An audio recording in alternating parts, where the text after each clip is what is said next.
ವ್ಯಕ್ತಿತ್ವ ಅಂದ್ರೆ ಏನು? ವ್ಯಕ್ತಿತ್ವ ಅಂದ್ರೆ ನೋಡ್ರಿ ಗುರುಗಳೇ, ನಮ್ಮ ಗುಣಗಳನ್ನ ಅಥವಾ ನಮ್ಮ ಮನೋಭಾವವನ್ನ ಇನ್ನೊಬ್ಬರು ಗೌರವಿಸುವಂತ, ಇನ್ನೊಬ್ರು ನೋಡಿ ಅದು ಗೌರವಿಸುವಂತ ಇದ್ರೆ ಅದು ನಮ್ಮ ವ್ಯಕ್ತಿತ್ವದಲ್ಲಿ ಏನೋ ಒಂದು ಬದಲಾವಣೆ ಆಗಿದೆ ಅಂತ ಅರ್ಥ. ಅಥವಾ ನಾನು ಇನ್ನೊಬ್ರಿಗೆ ಪ್ರೇರಕ ಆಗಿರ್ಬೇಕು, ಅಥವಾ ನಾನು ಇನ್ನೊಬ್ಬರಿಗೆ ರೂಪಕವಾದರೂ ಆಗಿರ್ಬೇಕು, ನಾನು ಇನ್ನೊಬ್ಬರಿಗೆ ಮಾದರಿ ಆಗಿರ್ಬೇಕು. ನನ್ನ ಕೆಲವೊಂದು ವರ್ತನೆಗಳು, ನನ್ನ ಕೆಲವೊಂದು ನಡವಳಿಕೆಗಳು, ನನ್ನ ಕೆಲವೊಂದು ವಿಚಾರಗಳು ಅದು ಇನ್ನೊಬ್ಬರಿಗೆ ಪ್ರೇರಣೆ ನೀಡುವಂತಿದ್ದರೆ ಅವರಲ್ಲಿ ಅದೊಂದು ಒಳ್ಳೆ ವ್ಯಕ್ತಿತ್ವ ಇದೆ ಅಂತ ಕರೆದು. ಇಲ್ಲಿ ವ್ಯಕ್ತಿ ಮತ್ತು ವ್ಯಕ್ತಿತ್ವ ಅಂತ ಇದೆ. ವ್ಯಕ್ತಿ ನಾವೆಲ್ಲರೂ ಇದ್ದೇವೆ, ವ್ಯಕ್ತಿತ್ವ ಕೆಲವೊಬ್ಬರಲ್ಲೇ ಇದೆ. ಈಗ ನಿಮ್ಮಲ್ಲಿ ಒಂದು ವಿಶೇಷವಾದ ವ್ಯಕ್ತಿತ್ವ ಇದೆ. ವ್ಯಕ್ತಿಯಲ್ಲಿರುವಂತಹ ವಿಶೇಷವಾದ ವ್ಯಕ್ತಿತ್ವಕ್ಕಾಗಿನೇ ತಾವು ಇವತ್ತು ಜಗಜ್ಜಾಹೀರಾಗಿರ್ತಕ್ಕಂಥ ಒಂದು ವಿಚಾರ. ಇತಿಹಾಸದ ಪುಟಗಳನ್ನ ತೆಗೆದು ನಮ್ಮ ಕುಷ್ಟಗಿ ತಾಲೂಕಿನ ಇತಿಹಾಸವನ್ನ ಜನರಿಗೆ ತಿಳಿಸಿಕೊಡೋದಕ್ಕೆ, ಆಮೇಲೆ ಪುರಾಣ ಪುಣ್ಯಕಥೆಗಳ ವೈಶಿಷ್ಟ್ಯವನ್ನು ತಾವು ಸಾದರಪಡಿಸಲಿಕ್ಕೆ, ಆಮೇಲೆ ಶಿಕ್ಷಣದಲ್ಲಿ ಇದ್ದುಕೊಂಡು ಹಲವಾರು ಜನ ಜಾಗೃತಿ ಮೂಡಿಸುವಂತ ಕಾರ್ಯಕ್ರಮಗಳ ಮೂಲಕ ತಾವೇನ್ ಮಾಡಿದ್ರಿ, ತಮ್ಮ ವಿಶೇಷವಾದಂತಹ ವ್ಯಕ್ತಿಯೊಂದಿಗೆ ವ್ಯಕ್ತಿತ್ವವನ್ನು ಕೂಡ ಬೆಳೆಸ್ಕೊಂಡಿದ್ದೀರಿ. ಅದನ್ನ ನೀವು ನಟರಾಜ್ ಸರ್ ಅನ್ನುವಂಥದ್ದು ಒಂದು ವ್ಯಕ್ತಿ ಆದ್ರೆ, ನಟರಾಜ್ ಸರ್ ಯಾವ್ಯಾವ ವಿಭಿನ್ನ ಕ್ಷೇತ್ರದಲ್ಲಿ ಇವತ್ತು ಬೆಳವಣಿಗೆ ಹೊಂದಿದ್ದಾರೆ, ನಮ್ಮಂತವ್ರನ್ನ ಇವತ್ತು ಬೆಳೆಸ್ತಾ ಇದ್ದಾರೆ ಅನ್ನುವಂಥದ್ದೇ ಒಂದು ವ್ಯಕ್ತಿತ್ವ ಅಂತ ನಾವಿಲ್ಲಿ ಅನ್ಕೊಂಡಿದ್ದೀನಿ ಗುರುಗಳೇ. ಧನ್ಯವಾದಗಳು ಶರಣಪ್ಪ ಸರ್ ಅವರಿಗೆ. ವ್ಯಕ್ತಿತ್ವ ಮತ್ತು ವ್ಯಕ್ತಿತ್ವ ವಿಕಸನ, ಅದ್ರ ಜೊತೆಗೆ ಈ ಸ್ಪರ್ಧಾತ್ಮಕ ಪರೀಕ್ಷೆಗಳು, ಈ ಮೂರಕ್ಕೂ ಏನಾದ್ರು 3 ಡೈಮೆನ್ಷನ್ ಏನಾದ್ರು ಒಂದು ಲಿಂಕ್ ಇದೆಯೇನು ಅಂತ? ಖಂಡಿತವಾಗ್ಲೂ ಇದೆ ಗುರುಗಳೇ.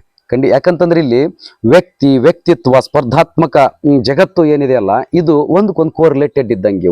ಈಗ ನಾವ್ ಏನ್ ಮಾಡ್ತಾ ಇದ್ದೀವಿ, ಎಲ್ರೂ ಓದಬೇಕು ಅಂತ ಹೋಗ್ತಾರೆ, ಆದ್ರೆ ಅವರಲ್ಲಿ ಇರುವಂತ ಮನೋಭಾವನೆಗಳು, ಅಟಿಟ್ಯೂಡ್ಸ್ ಏನಿದ್ದಾವಲ್ಲ ಬಹಳ ವಿಭಿನ್ನವಾಗಿರ್ತಾವ. ನಾನು ಇವತ್ತು ಬೆಳಗಾಗುವಷ್ಟರಲ್ಲಿ IAS ಆಫೀಸರ್ ಆಗ್ಬೇಕಂದ್ರೆ ಯಾರು ಆದಂತ ಉದಾಹರಣೆಗಳು ಇತಿಹಾಸದಲ್ಲಿ ಇಲ್ಲ. ಅವರು ಸತತ ಪ್ರಯತ್ನ 5 ವರ್ಷನೋ 10 ವರ್ಷನೋ ಕೂತ್ಕೊಂಡು ಕೊನೆಗೆ ಅವ್ರು ಏನ್ ಮಾಡ್ತಾರೆ, ಯಾವುದೋ ಒಂದು ದೂರದ ರ್ಯಾಂಕೋ ಅಥವಾ ಯಾವುದೋ ಒಂದು ಟಾಪ್ 10 ಅಲ್ಲಿ ಬರುವಂತ ಉದಾಹರಣೆಗಳನ್ನು ನಾವು ನೋಡ್ತಾ ಇದ್ದೀವಿ. ಹಾಗಾಗಿ ಇಲ್ಲಿ ವ್ಯಕ್ತಿಯೊಂದಿಗೆ ವ್ಯಕ್ತಿತ್ವ ಬದಲಾವಣೆ ಆಗ್ಬೇಕು. ಆ ವ್ಯಕ್ತಿತ್ವ ಯಾವಾಗಲೂ ಪ್ರಾಮಾಣಿಕ ಪ್ರಯತ್ನದೊಂದಿಗೆ ಇರ್ಬೇಕದು. ಅಂದಾಗ ಮಾತ್ರ ನಮ್ಮ ಈ ಒಂದು ಕಾಂಪಿಟೇಟಿವ್ ಏನು ಸ್ಪರ್ಧಾತ್ಮಕ ಯುಗದಲ್ಲಿ ಅಂತವ್ರು ಗೆಲ್ಲಲಿಕ್ಕೆ ಸಾಧ್ಯ ಇದೆ.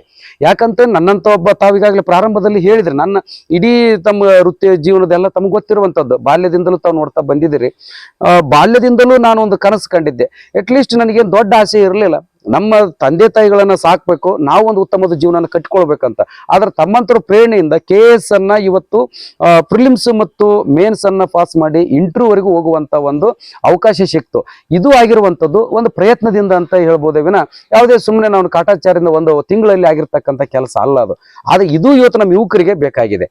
ಎಲ್ಲೋ ಧಾರವಾಡ ಹೋಗ್ತಾರೆ, ಮಂಗಳೂರು ಹೋಗ್ತಾರೆ, ಬೆಂಗಳೂರು, ಡೆಲ್ಲಿ ಹೋಗ್ತಾರೆ, ಬೆಳಕಾಗುವಷ್ಟರಲ್ಲಿ ಏನೆಲ್ಲ ಮಾಡ್ಬೇಕಂತಾರೆ. ಆದ್ರೆ ಅದ್ರ ತಕ್ಕಂಗೆ ಅವ್ರ ಪರಿಶ್ರಮವನ್ನ ಅಥವಾ ಪ್ರಯತ್ನವನ್ನ ಮಾಡದೇ ಇರೋ ಕಾರಣಕ್ಕಾಗಿ ಅವ್ರು ಇನ್ನೂ ಅಲ್ಲೇ ಉಳ್ಕೊಳ್ತಾರೆ ಅನ್ನುವಂಥದ್ದು ನಮ್ಗೆ ಬಹಳ ನೋವಿನ ಸಂಗತಿ ಗುರುಗಳೇ. ಅದ ಸ್ನೇಹಿತರೆ, ಶರಣಪ್ಪ ತಿಮ್ನಾಳ್ ಅವರು ಹೇಳ್ತಾ ಇದ್ರು, ಒಬ್ಬ ವಿದ್ಯಾರ್ಥಿಗೆ ವಿದ್ಯಾರ್ಜನೆಯೇ ಆತನ ಮುಖ್ಯ ಅಸ್ತ್ರ ಅಂತೇಳಿ, ಅದು ಆತನ ಆಶಯ, ಆತನ ಗುರಿ ಅಂತೇಳಿ.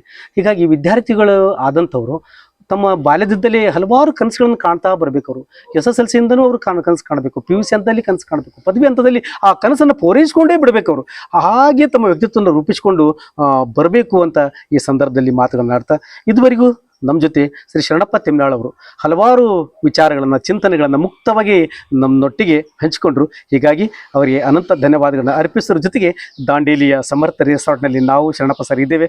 ಇಂಥ ಒಂದು ಸುಂದರ ಪರಿಸರದಲ್ಲಿ 4 ಮಾತುಗಳನ್ನ ಆಡ್ಲಿಕ್ಕೆ ಅವ್ರು ನನಗೆ ಸಮಯವನ್ನು ಕೊಟ್ಟರು. ಹೀಗಾಗಿ ನಿಮ್ಮ ಜೊತೆ ಮುಖಾಮುಖಿಯಾಗಿದ್ದೇವೆ. ಶರಣಪ್ಪ ಸರ್ ಅವರಿಗೆ ಮತ್ತೊಮ್ಮೆ ಧನ್ಯವಾದ. Thank you sir. ತಮಗೂ ಕೂಡ ಧನ್ಯವಾದಗಳು sir. Thank you sir. Thank you.